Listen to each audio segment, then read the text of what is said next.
से बोलो शिव शंकर भगवान की।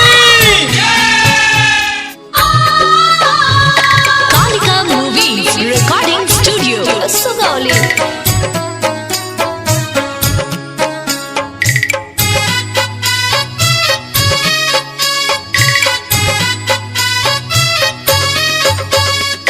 नौकी भौजी दू गो कांवरले के चलल बाड़ी जल भर, चलल बाड़ी जल भर। किशन बाबू दू गो कांवरले के चलल बाड़ी जल भर, चलल बाड़ी जल भर। नीरू बाहू दू गो कांवरले के चलल बाड़ी जल भर। मिक्स बाय मुन्ना निर्मोही।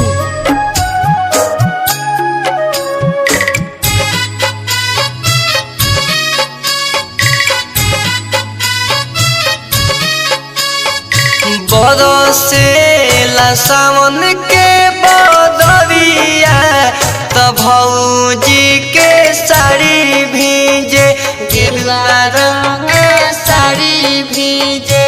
बोला बम बोला तारी रहिया में चल तारी धीरे धीरे, चलाली दर्शन करे। मुकेश बाहू दू गो कांवरले के चलल बाड़ी जल भरे।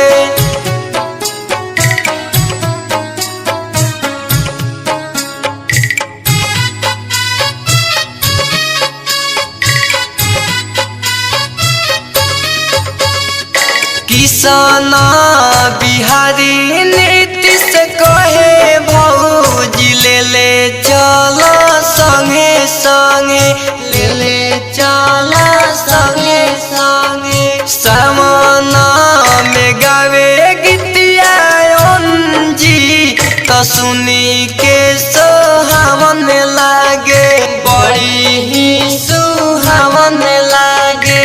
दिलीप बाहू दू गो कांवरले के चलल बाड़ी जल भरे, चलल बाड़ी जल भरे। नौकी भौजी दू गो कांवरले के चलल बाड़ी जल भरे, चलल बाड़ी जल भरे।